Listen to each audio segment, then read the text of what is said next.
agradeciendo tu total fidelidad y sintonía cada sábado a las 11 de la mañana por Facebook Live. Y si estás aquí por primera vez, te cuento que Yo Te Escucho es un podcast de psicología, educación y coaching para empoderar a las familias TDAH y docentes con alumnos TDAH que desean aprender más sobre este trastorno, escuchando las experiencias vividas que van más allá de la teoría. Esta es información útil con contenido académico veraz y base científica actualizada, lleno de consejos e historias que pueden ser como la tuya. Muchísimas gracias, papá, mamá, docentes que se encuentran por aquí el día de hoy, sábado 30 de octubre. Estamos muy felices por tener además una invitada muy especial el día de hoy, que tú ya la estás viendo a través de tu pantalla, para que pueda compartir con nosotros un tema muy especial. Y además también estamos muy contentas porque estamos viendo, como siempre, a nuestros grandes oyentes, grandes seguidores de países importantes como México. También tenemos en Perú, Estados Unidos, España, Argentina, Colombia, Chile, Nueva Zelanda, Noruega. Realmente muchísimas gracias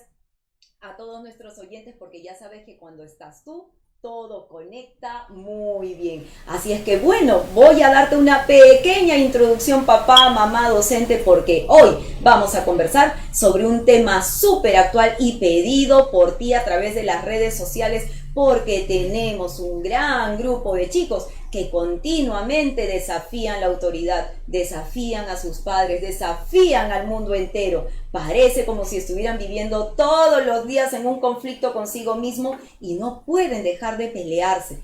¿Por qué sucede esto? ¿Sabes, papá, mamá, que siempre inicio nuestro podcast con una frase especial, con una frase de algún autor? Pero el día de hoy creo que algunas frases que sí pueden coincidir muchísimo es: no lo voy a hacer, ahorita voy, te odio, no me da la gana de hacerlo. Realmente son frases muy recurrentes para el tema que vamos a tener el día de hoy, sobre todo cuando tu hijo se comporta de forma desafiante. Yo sé que tú no tienes la respuesta a todos los conflictos que tienes en casa, y por eso es que siempre estás aquí con nosotros, porque tratamos de brindarte las mejores respuestas. Y el día de hoy está con nosotras una invitada que no solamente va a responder a todas tus preguntas, sino que te dará una serie de tips para enfrentarlos. Así que el día de hoy doy la bienvenida a nuestra invitada de lujo. Doy la bienvenida a la psicóloga Claudia Combe. Claudia es licenciada en psicología y máster en dificultad de aprendizaje en niños y niñas por la Universidad Cayetano Heredia. Claudia adquiere la especialidad en terapia cognitiva conductual por IPETEC y posee una amplia experiencia en la intervención psicológica en niños y adolescentes en modificación de conducta y dificultades de aprendizaje. Además, brinda acompañamiento psicopedagógico para estudiantes DEA y estudiantes TDAH. Bienvenida, Claudia, muchísimas gracias por estar aquí. Gracias, Carla, gracias por la introducción, por la bienvenida y por esta oportunidad, ¿no?, de compartir tantas experiencias y situaciones que creo que a todos nos va angustiando, nos va preocupando, pero que tenemos que poner manos a la obra. Así es, papá, mamá, así que Claudia está aquí. Aprovecha la oportunidad que tenemos para poder darte este espacio para que resuelvas tus preguntas a través de tus comentarios. Así es que acompañaremos, como siempre, tus chats, tus consultas, tus mensajes con una riquísima tacita de café. Y bueno, Claudia nos está acompañando con un poquito de agua para refrescarse. Así es que yo tomo mi sorbito de café. Muy bien. Así es que ya para estar listos, papá, mamá, y entonces más bien vamos saludando, vamos dando la bienvenida a quienes nos siguen. Claudita, desde el inicio, muchísimas gracias a Bob Arellano, gran seguidor de nosotros. Tenemos a Adrián que Valladolid, tenemos a Ernest, tenemos a Rosemary, tenemos a Lola Jiménez, tenemos a Luz, que nos dice cordial saludos desde Colombia, muy interesada estoy en este tema, soy docente y con TDAH ha sido de gran ayuda para justamente conocer más de información. Ernest siempre nos escribe desde México, desde Tampico, así es que agradezco muchísimo a México por estar siempre aquí, sobre todo súper actualizados en el tema de TDAH. Estamos por aquí con Luz. Vamos a ver, Luz nos comenta que no tenemos audio, pero ya estamos con audio, ¿no, Aldito? Ya estamos con audio, así es que Luz espera que nos vas a escuchar muy bien. Estamos con Violeta Peña, Violeta, por ejemplo, nos saluda desde Pachuca también, así es que muchísimas gracias. Me dicen, estamos con Janet Martínez, estamos con Verónica Echevarría, muchísimas gracias Verónica por estar aquí, estamos con Erika Castillo, estamos también con Evelyn, muchísimas gracias, buen día, y con Fanny también, Fanny Chávez, muchísimas gracias por estar con nosotros, así que Claudia, sin temor a equivocarme, casi puedo asegurar que la mayoría de las consultas que los papás, que las mamás o también hasta los mismos docentes, ¿no? El mismo personal también de colegio que se realiza durante, sobre todo la primera etapa de los hijos, está relacionado con el mal comportamiento. De verdad que sí. Sí, sí, es una verdad, ¿no? Creo que una de las principales causas por las cuales los padres acuden a consulta es el comportamiento, ¿no? Es la conducta, porque es lo que vemos, es lo que observamos y es lo que más disrupción puede generar en un ambiente. Entonces, hay otras condiciones que no, mientras no interfieran en la vida diaria, no las tomamos muy en cuenta y las dejamos pasar, ¿no? Porque es parte del desarrollo y no le prestamos tanta atención. Pero cuando ya hay un tema de conducta, realmente es evidente para todos y trae repercusiones, ¿no? A nivel familiar, a nivel social, a todo tipo de nivel en que se desenvuelve la persona. Pues sí, Claudita, justamente estaba viendo algunas estadísticas que nos mencionan que alrededor del 60% de las conductas está relacionada con este tema, ¿no? Con la parte de el desafío, con la parte de la disrupción, como comentas, ¿no? Y también tenemos a mamás y papás que nos comentan, no puedo más con mi hijo, no puedo salir a ningún lado, no puedo hacer una vida familiar plena, dándole oportunidad a todos, porque siempre hay que girar el mundo en torno a nuestro pequeño desafiante. Y por eso es, Claudita, que justo papás, mamás, conversábamos unos minutitos antes de guardar silencio por aquí, antes de empezar con el programa, cuán difícil es ser mamá y papá actualmente, ¿verdad? Mucho, ¿no? Yo creo que,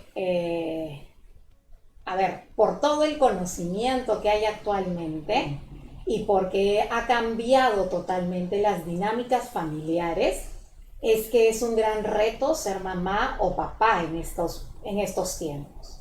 Aunado a la pandemia, ¿no es cierto? Porque sí, no solamente estamos hablando del siglo XXI, que de por sí ya nos trajo nuevos retos, porque hay nuevos manejos, ¿no? Antes sabíamos que el manejo conductual con un hijo era acción-reacción, consecuencia inmediata, se portaba mal, manazo, se portaba mal, jalón de pelos. Yo creo que esa ha sido mi generación, sí, ¿no? Las famosas chancletitas, ¿no? Exacto, podemos encontrar. Que hasta ahora mis chicos se ríen, ¿no? La chancleta de mamá. Entonces, justamente todo eso ha cambiado y sabemos ya por los estudios, por las experiencias, por todas las consecuencias que hemos visto en los adultos actualmente, que no es la forma idónea de educar, ¿no es cierto? Entonces todo eso nos dio un vuelco y sabemos que ¿no? hay diferentes formas de poder educar sin utilizar la violencia.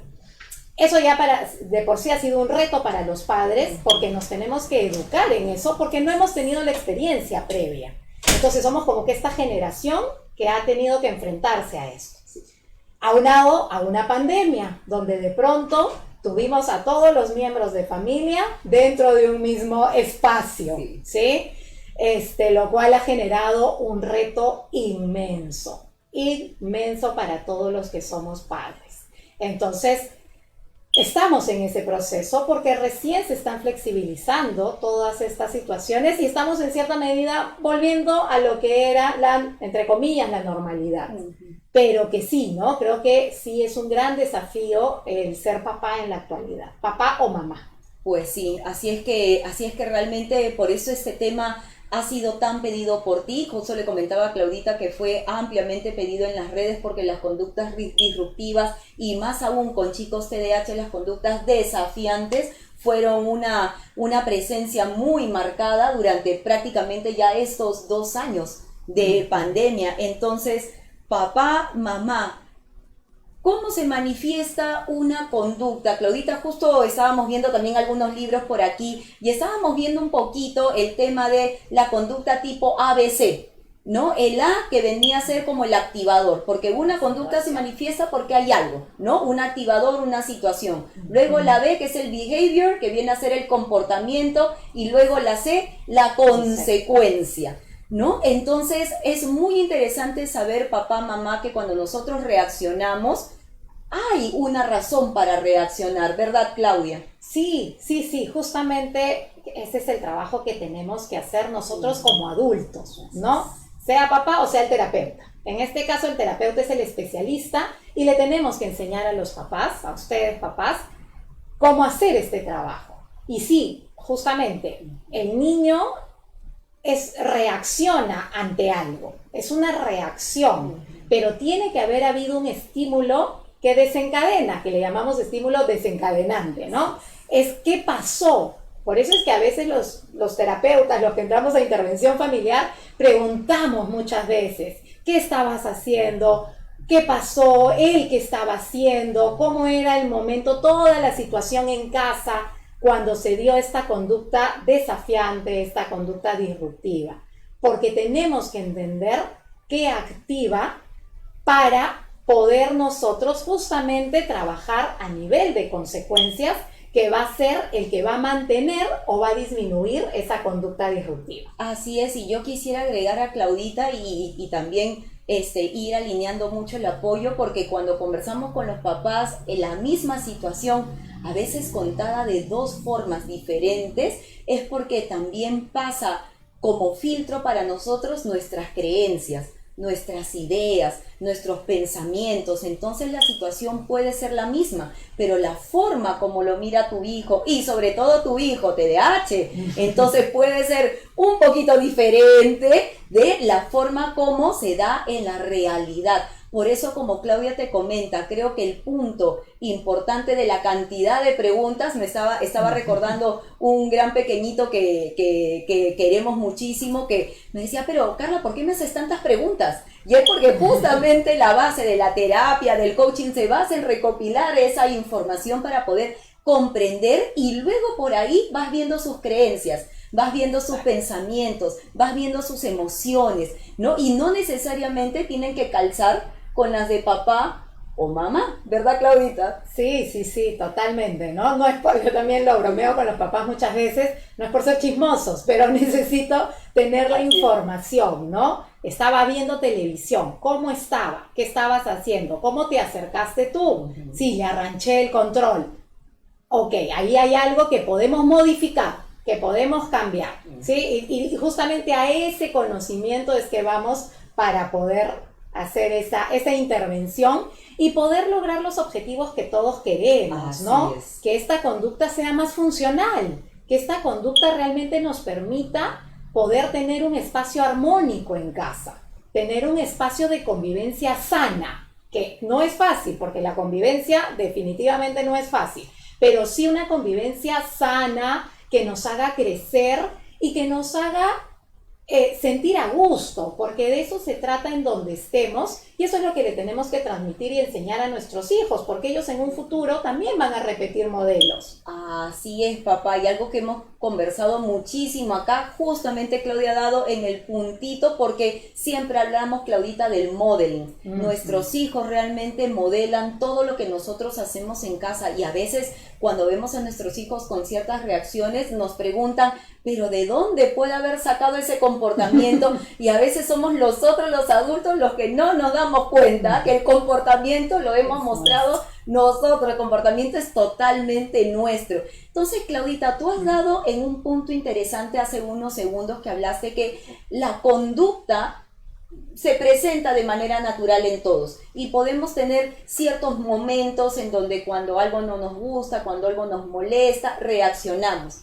Pero ¿cómo puede papá o mamá saber de que esa reacción, que esa conducta ya podría abarcarse o ya podría ser parte de una conducta desafiante? Papá me podría preguntar, ¿cuál sería, Carla, la definición para ti de la conducta desafiante? A ver, cuando hablamos de la conducta desafiante en sí, es cuando el niño te reta, ¿no es cierto? Te desafía, como dice su nombre, pero siempre hacia la autoridad. hacia cuando tú le das un mandato o algo que él tiene que hacer y de pronto te reta, te cuestiona, te responde de manera inadecuada, ¿no es cierto? Entonces, y eso genera tensión en casa, ¿de acuerdo? Entonces, justamente hablamos de un trastorno, ¿no? Porque también existe el trastorno oposicionista desafiante, sí, que justamente hay que tener mucho cuidado, porque cuando ya hablamos de un trastorno es cuando tenemos que tener en consideración, sobre todo en mi caso yo pregunto siempre estas dos cosas, ¿no? ¿En qué áreas de la vida está afectando? En la familiar, en la escolar, en el colegio. Bueno, sabemos que el colegio ahora es en casa, entonces lo cual nos ha limitado un poquito en ciertas situaciones, ¿no? Para tenerlo en cuenta. Pero también no solamente familiar, papá, mamá, sino los abuelos, los tíos, cuando va a reuniones familiares, todo eso, esos espectros, y además la parte social, con los amigos, cómo se da esta dinámica. Entonces, cuando se ven afectadas varias de estas áreas, donde vemos que nuestro hijo está retando constantemente, donde pelea con sus compañeros, con los adultos, porque otro de los factores es la irritabilidad, ¿no es cierto? El estar siempre renegando, estar fastidiado, como tú decías al inicio en la presentación, o sea, estar peleado con él mismo y con el mundo, y no sabemos por qué. Y finalmente, un factor que también es muy importante en el trastorno oposicionista desafiante es la parte de venganza, la parte vengativa. Me hiciste algo, entonces yo voy a ver cómo me las cobro, ¿de acuerdo? Esto no se va a quedar así. Las personas que tienen entonces, ahí es cuando hablamos de un trastorno de conducta desafiante. Y además, el otro criterio que también siempre compartimos con la parte psiquiátrica, que es quien va a hacer este diagnóstico, es la parte de duración, ¿no es cierto? Tiene que presentarse por 6 meses o más, ¿de acuerdo? Entonces, cuando esto se está sosteniendo en el tiempo y se está volviendo inmanejable en diferentes ámbitos de nuestra vida, es que como papás yo tengo que poner mis señales de alerta y tengo que hacer algo. Así es. Y como Claudita comenta, papá, mamá, esa es la figura de autoridad. Igual para los docentes también, ustedes representan una figura de autoridad en el momento porque son la cabeza del salón, la cabeza del aula, y saben los chicos que tenemos tutores, tenemos profesores, entonces todos representamos una figura de autoridad. Entonces, como Claudia te comenta, cuando es muy sostenido en el tiempo, cuando realmente la situación ya se vuelve prácticamente inmanejable, entonces sí, papá, mamá, son signos de alerta, son alarmas que ya te están invitando a decir, bueno, creo que es momento de ir al psicólogo, creo que puede pasar por el neuropediatra, ¿no? Tal vez hay algo más que nosotros no estemos reconociendo. Entonces, sumamente importante lo que Claudia te comenta, mucha desobediencia, altamente retador. Ahí presenta posiblemente la conducta desafiante, que bueno, para los que están también leyendo artículos y empapándose un poco más con el tema, pues lo pueden encontrar en inglés como Challenging Behaviors. No solamente los TDAH presentan estas conductas, ¿no es cierto, Claudita? Si bien es cierto, estamos tocando aquí para los TDAH, pero no es exclusivo de un TDAH. No. Si bien es cierto, exacto, hay una comorbilidad alta en los chicos con TDAH, por la misma forma en cómo ellos procesan la información, que es diferente, pero no es exclusiva de ellos, ¿no? Puede haber niños sin TDAH con este trastorno desafiante, ¿no? O también no tener el trastorno, pero tener la conducta desafiante, ¿no? El hecho de que siempre te está cuestionando, te está desafiando y va viendo hasta dónde, lo que conocemos como hasta dónde se estira la liga, ¿no? Hasta dónde yo puedo llegar para ver a cuándo mi mamá pierde la paciencia, cuándo mi papá sale de sus casillas. Así es, por eso papá, mamá, cuando te den a ti el diagnóstico del TDAH, algo que también conversamos mucho aquí en el podcast es que siempre pedimos el diagnóstico para leerlo, porque puede haber algo más o algo que tal vez tú todavía no has interiorizado como tal, alguna información, pero no necesariamente por ser TDAH llevas todas las comorbilidades como esta o el hecho de que no seas TDAH, eso no quiere decir que sí podrías tener ese trastorno de conducta y sobre todo el que estamos hablando el día de hoy. Entonces, ya Claudita le habíamos hecho la pregunta importante sobre que siempre hay un motivo para, ¿no? Para poder manifestar conductas, no es que lo hagan al azar. Y Claudita comentó en este momento acerca de la parte de los cuestionarios, la parte de las evaluaciones. Como ya sabes, papá, mamá, tenemos el DSM-5 actualizado justamente con el tema de las conductas disruptivas. Entonces, nosotros lo tenemos en el DSM-5, lo detecta como un patrón repetitivo, un patrón persistente de comportamiento, ¿no? Donde podemos ver a nuestros hijos que no quieren cumplir las reglas sociales, que son propias para la edad. Tratamos de no hablar de la palabra normalidad, sino, ¿no? Lo esperado para su edad, lo esperado para su grado, ¿no? Y como te dice Claudia, mínimo tienen que ser 6 meses con este mismo sostenimiento de conducta para que pueda darse o considerarse este trastorno, ¿no?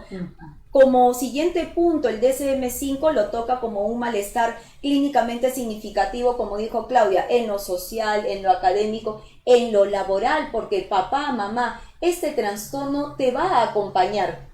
Este trastorno no es que a veces tenemos papás que piensan que cuando mi hijo cumpla la mayoría de edad ya desaparece por arte de magia, y no es así. El trastorno te acompaña durante toda la vida, solo que a través de el buen acompañamiento clínico, el acompañamiento que Claudia da, el acompañamiento que te brindan los psiquiatras, los neurólogos, el tratamiento multimodal, pues hace que cuando ya tu hijo llegue a la etapa universitaria, a la etapa adulta, pues pueda manejar, ¿no? De una manera más favorable, más efectiva el trastorno. Entonces, según la clasificación de los trastornos de conducta, tenemos el TDAH, tenemos el trastorno negativista desafiante y el trastorno disocial. Así es que, Claudita, tú podrías ayudar un poco a los papás. A veces ellos se angustian mucho cuando les decimos, bueno, hay que hacer la evaluación, pero ¿de qué consta la evaluación? ¿Cuántas preguntas tiene? ¿La evaluación la hacemos nosotros? ¿La evaluación la hace nuestro hijo?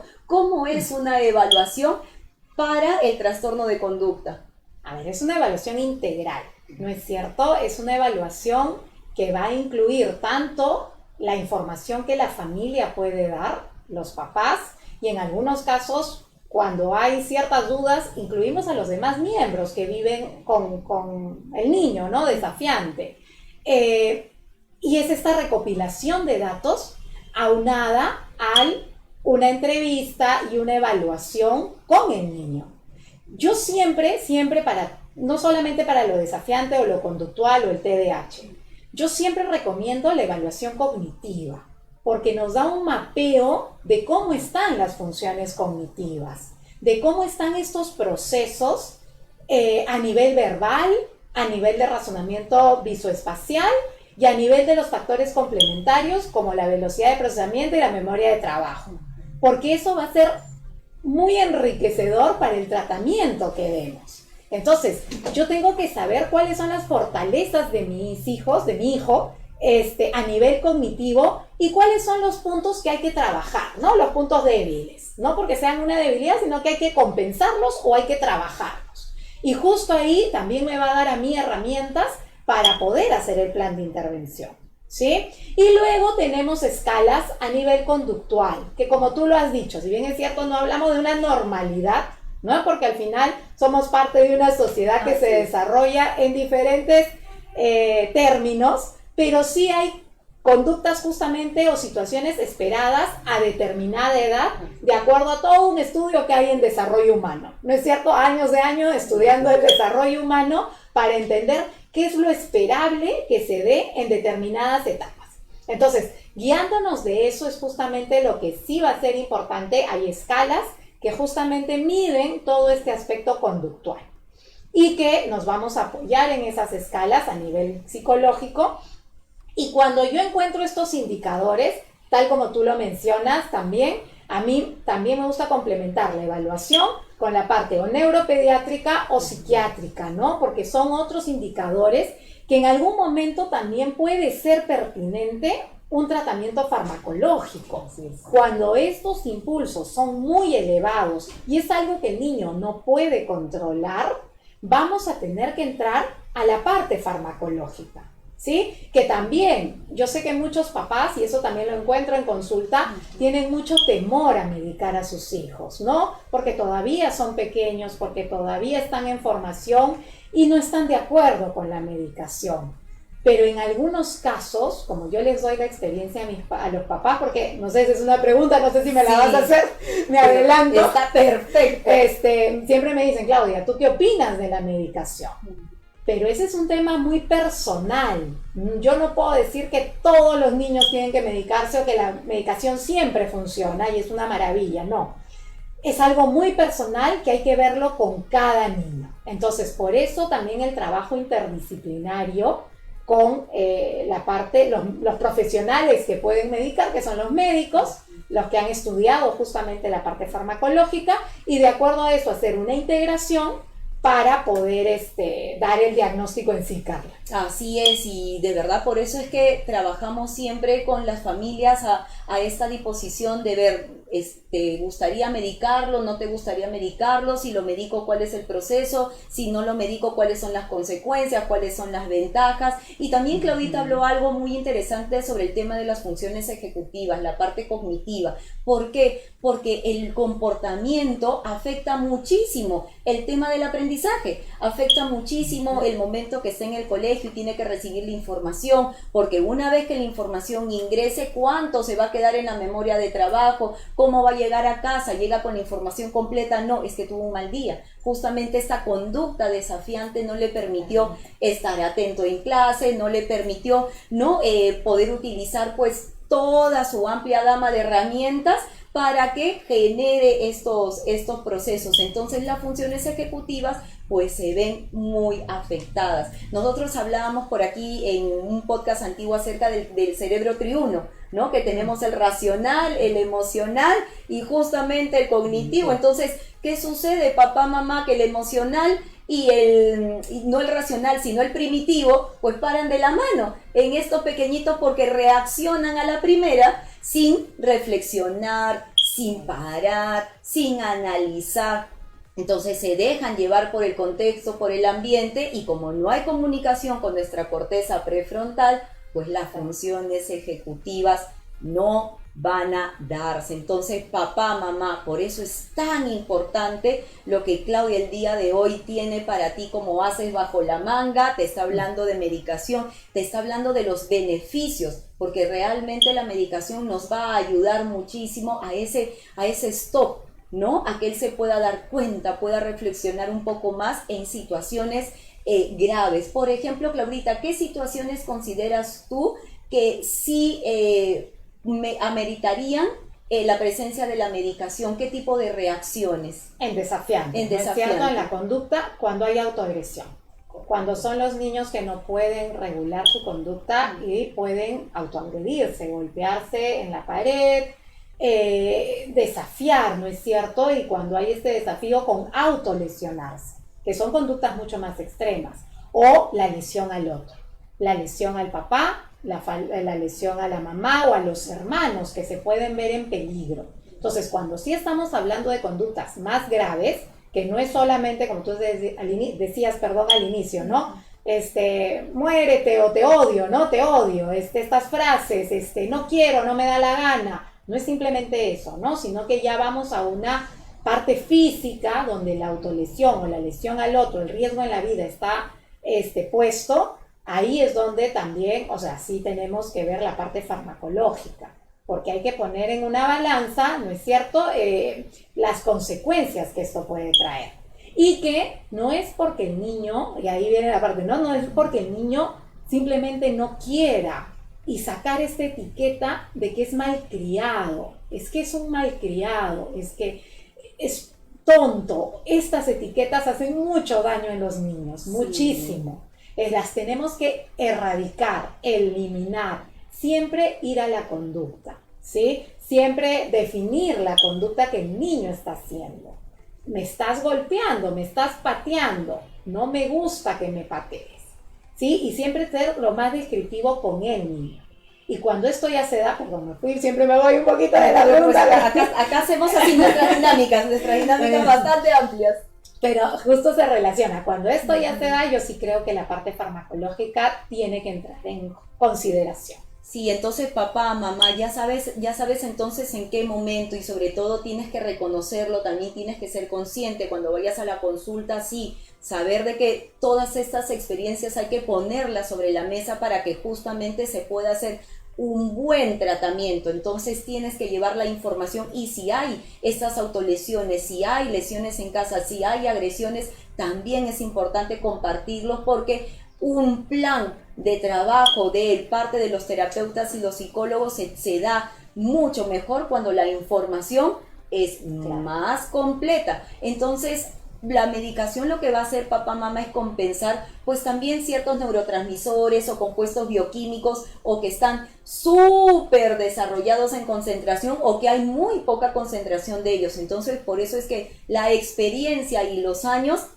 nos ayudan muchísimo a ver estas situaciones. Entonces, papá, mamá, ya vas conociendo un poquito de los test para ir evaluando justamente el trastorno.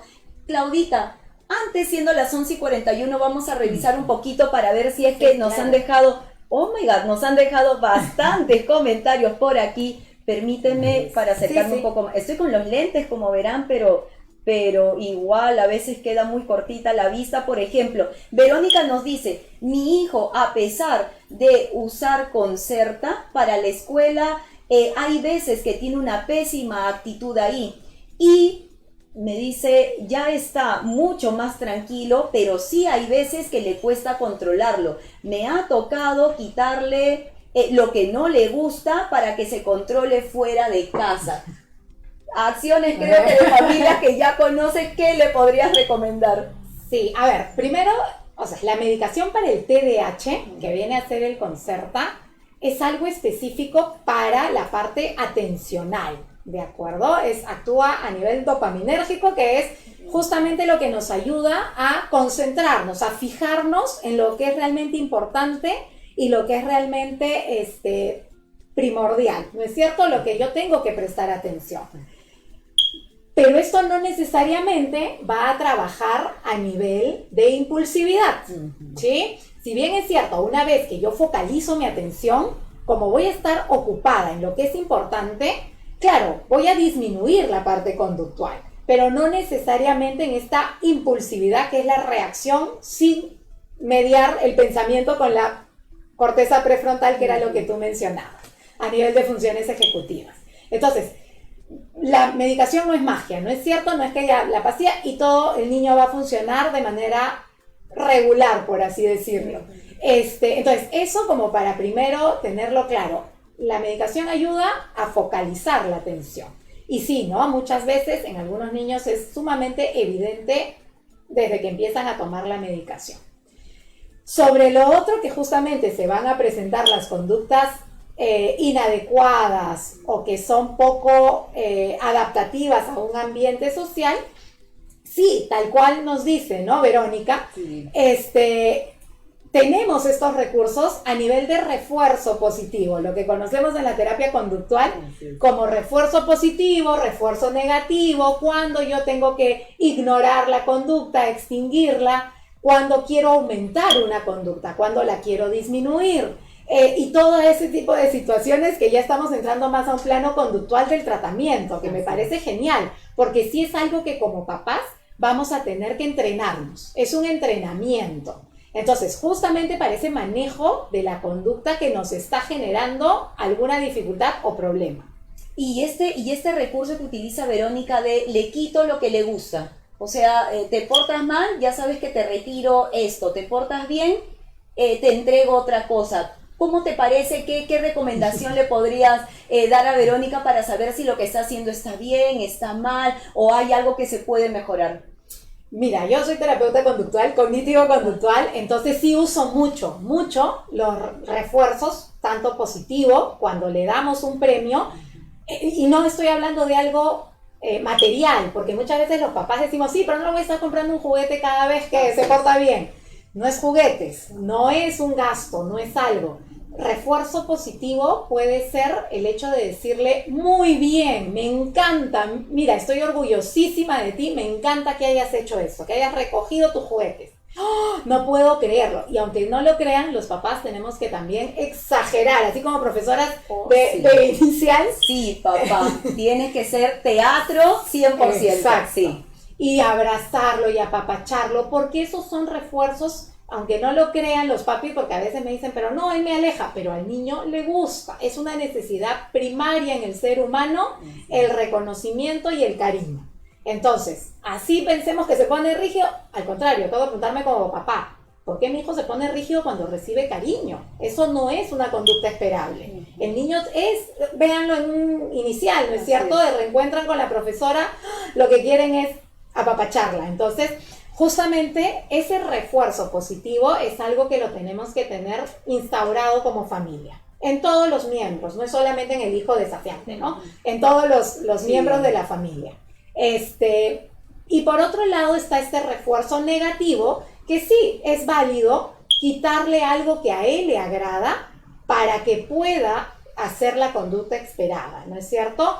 Tú no saludas al momento de llegar, ahora que estoy pensando que está en la calle, no sé, o te peleas con los amiguitos, le contestas mal, y lo siento, no hay PlayStation, no hay YouTube, no hay Roblox, no hay en la tarde. ¿De acuerdo? ¿Estamos de acuerdo? Y algo que es bien importante, tenemos que asegurarnos de que el niño haya entendido lo que nosotros le hemos dicho.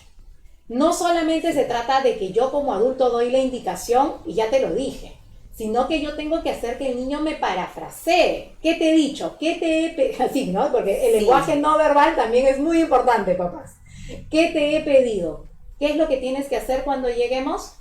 Saludar. Así te lo diga entre dientes, no me importa. Saludar. Ok, ¿qué va a pasar si tú no saludas? Ya, no voy a... Ok, pero no estoy de acuerdo.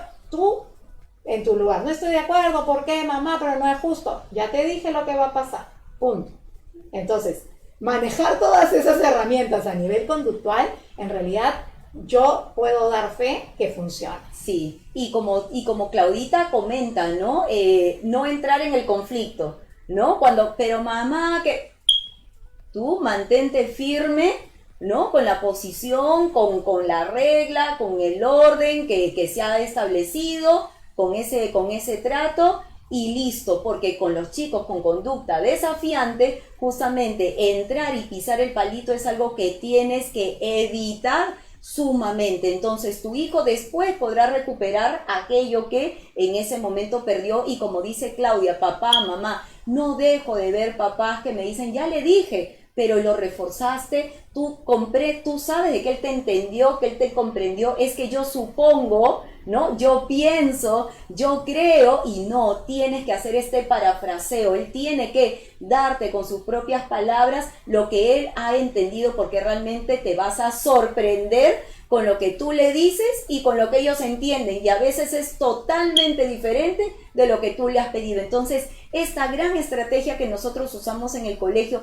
también lo usamos los terapeutas, también lo usamos en nuestras sesiones, y también te invitamos a que lo puedas hacer tú desde casa. Por ejemplo, tenemos aquí a Ernest que nos dice, ellos lo ven muy, muy, muy diferente, pero a la vez muy simple, enfocado a la realidad y sin filtro. Entonces, Ernest, asumo yo que está justo como conversábamos al inicio, ¿no? Que a veces nosotros vemos una realidad y ellos creo que ven algo que puede estar un poquito más distorsionado. Vamos a ver. Sí, además, acordémonos que a veces ellos se pueden fijar en un punto que yo como adulto ni cuenta, pero en su cabeza ellos están en un punto que a ellos les ha fastidiado o les ha incomodado, o les parece injusto. Entonces, también es importante de repente como adulto darnos cuenta de eso, que se pueden haber fijado en lo secundario, en lo que no tuvo importancia para mí como adulto, pero que para ellos como niños tienen mucha importancia. Entonces, eso creo que es importante también complementarlo con lo que han dicho. Sí, porque papá aquí, Claudia, pone también dedito en la llaga para ver que cuando hay una situación de conflicto, tú tienes que resolverlo alrededor de tu hijo. Nosotros también tenemos creencias, nosotros también tenemos nuestros propios pensamientos, pero si tu hijo ya te está manifestando lo que le molesta, el hecho que a ti no te moleste, no quiere decir de que por eso tu hijo lo va a dejar pasar. La molestia es de él y la solución al problema está por él y para él. Entonces creo que Claudia ha dado en un punto muy interesante. A veces no me sirve la estrategia, no me funciona la estrategia, Carla, he querido hacer tantas cosas y no lo he logrado. Claro, porque los haces desde tus pensamientos, los haces desde tus creencias, los haces desde tu forma de mirar la situación, y siempre hay que ponernos en los zapatos de nuestros pequeños, porque el problema es de ellos. Si tú quieres apagar el fuego, no es tu fuego, es su fuego. Entonces creo que Claudia ha dado en el puntito, en la llaga, justamente para trabajar en estrategias. Igual nos pasa a nosotros también los docentes, Claudita, cuando queremos trabajar en las clases con, por ejemplo, inteligencias múltiples, para tratar de satisfacer a todos. Entonces tenemos que ver las inteligencias de todo nuestro salón, que a veces no necesariamente pueden ser las nuestras, ¿no?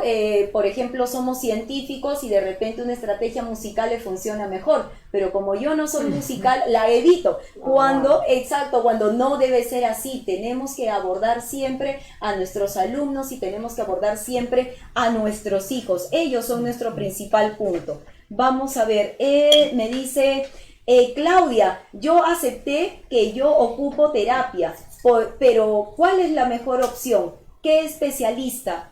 Es que mis hijos son así, pero más el mayor, ya que es muy claro la salud mental.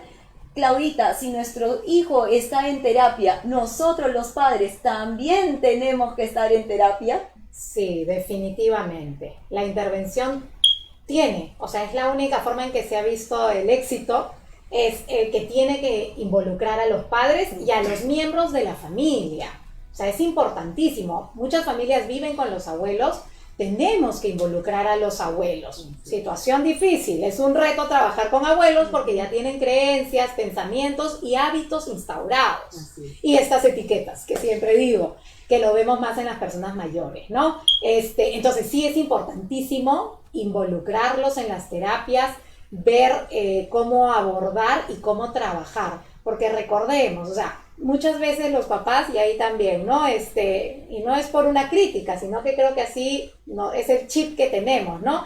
Muchas veces decimos, el niño es el problema, pero el niño no es el problema, ¿de acuerdo? Es toda la situación que se da en torno y todos estamos involucrados. A veces, yo también trabajo en colegio, pero a veces también, ¿no? Es como que tu hijo tiene problemas, o el problema es en el colegio, no. Es todo un sistema que se desenvuelve alrededor y que todas las partes tenemos que trabajar en ello. Así es, justamente por eso decíamos al inicio cómo se muestra una conducta, porque primero tiene que haber un activador.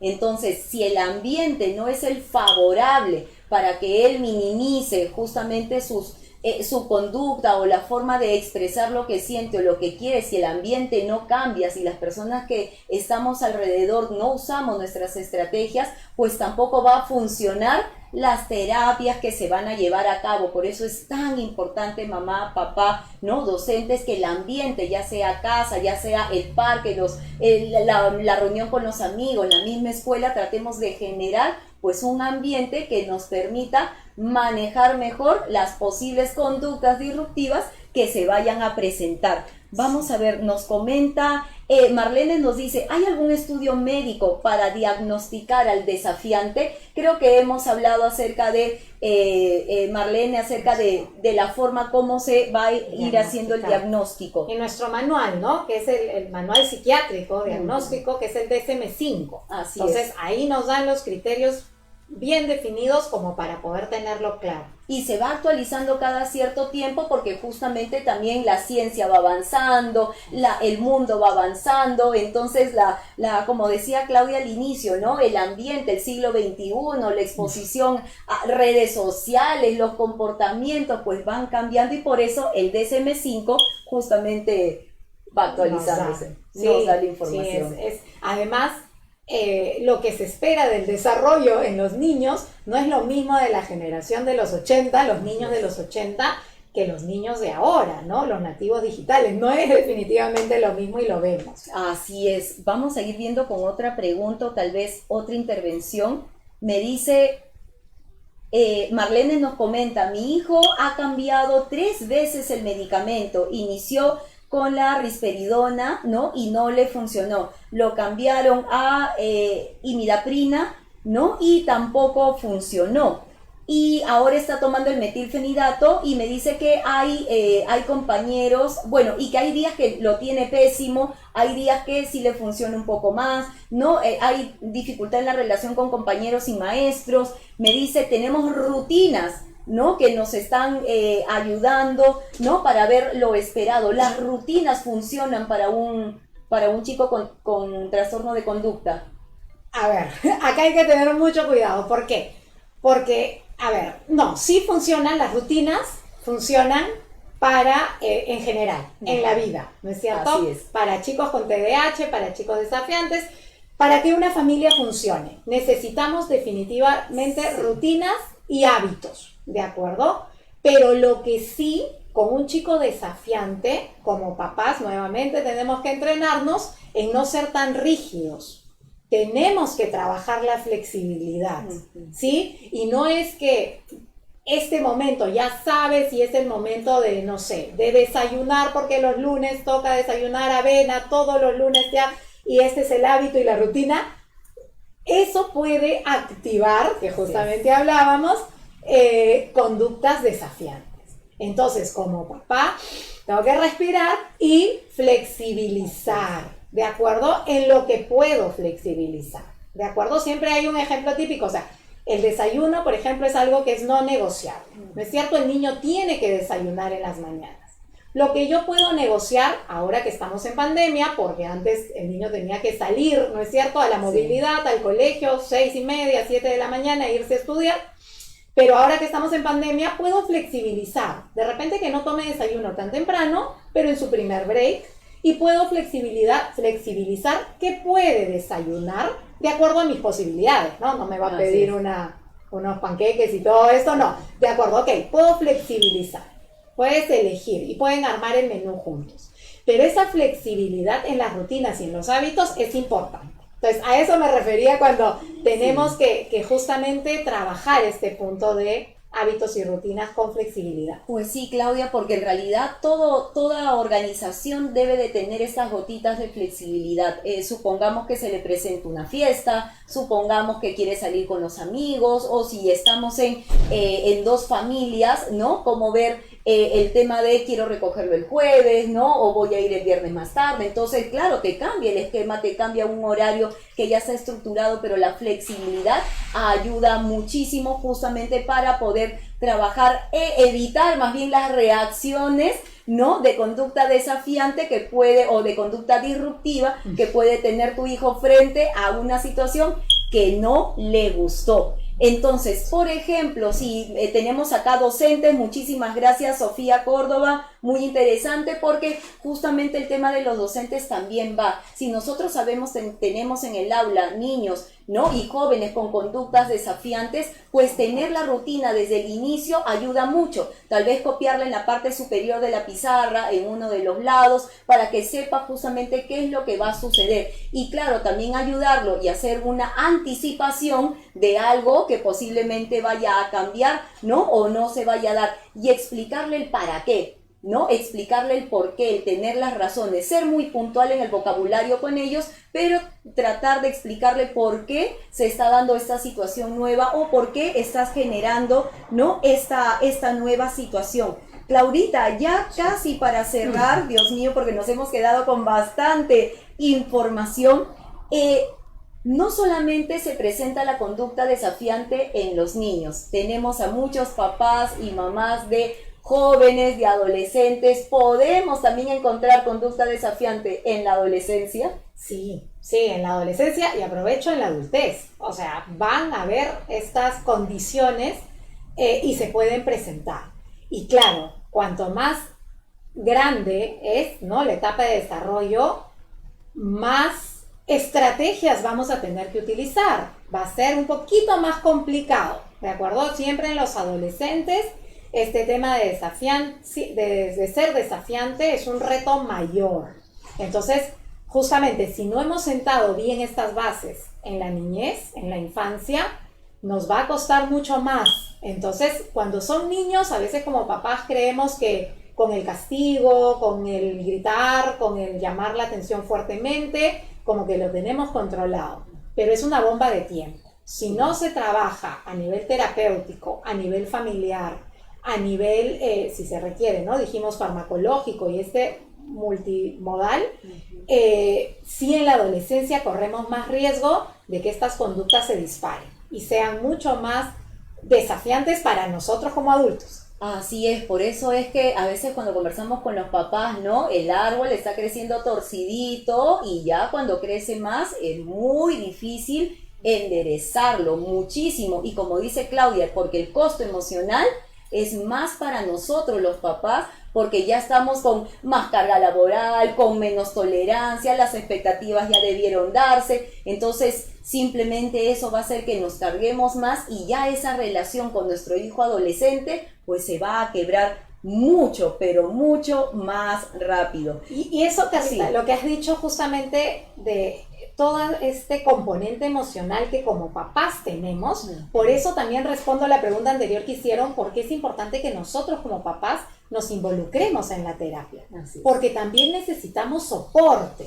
Algo que yo trabajo mucho con los papás y con los hijos al hacerles entender la parte reflexiva, cognitiva, es que nadie nos enseña a ser papás. No hay una escuela de padres, no hay una universidad, nadie nos enseña todas estas cosas y por ende necesitamos entrenarnos. Es un entrenamiento permanente para ser papá. Y más con estos hijos que nos desafían, que nos ponen un reto inmenso y nos descuadran, ¿no? Como papás. Entonces necesitamos más herramientas, necesitamos más estrategias porque no podemos tirar la toalla. Son nuestros hijos y nos tenemos que hacer responsables de la crianza de ese hijo. Así es, papá. Por eso es que es importante que puedas acudir en el momento que va tu hijo con la terapia. Ustedes también van a ser parte de todo ese proceso. Pongan las estrategias en práctica, lleven un pequeño cuaderno para que puedan hablar semanalmente y decir qué les funcionó, qué no les funcionó, qué activador encontraron, en qué momento se dio, cuál fue la situación en concreto, porque justamente en base a la experiencia que van a tener, que es única porque es tu familia, es que vas a poder empezar a desarrollar más. Los patrones pueden ser los mismos, pero al final las activaciones van a ser únicas, independientes y personales porque va a ser dentro de tu familia. Entonces, papá, mamá, querido docente, creo que hemos respondido bastante sobre el tema de el trastorno de la conducta. Hemos hablado de justamente el comportamiento desafiante. Sé que Claudia tiene todavía más tips, pero te hemos compartido justamente las que nos has pedido aquí en los comentarios. Ya sabes, entonces revisa nuevamente este podcast para llevarte toda la información. Y Claudita, en caso que nuestros oyentes quieran conversar contigo, ¿dónde pueden encontrarte?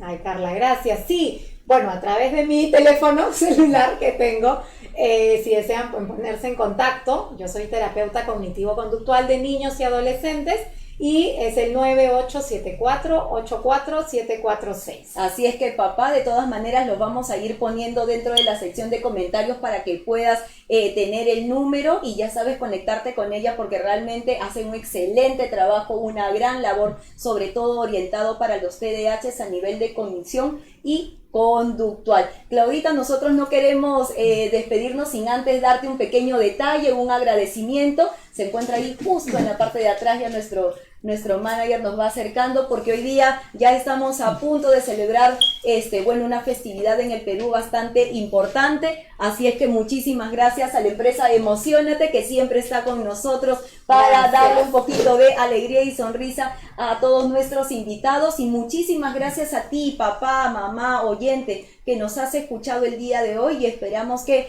hayas podido resolver muchas de tus inquietudes con Claudia y conmigo y sobre todo comprender algo muy importante que Claudita lo dijo. El niño no tiene una conducta desafiante por capricho. no muestra este comportamiento porque quiera fastidiarnos, sino que no conoce otra forma de llamar la atención del adulto.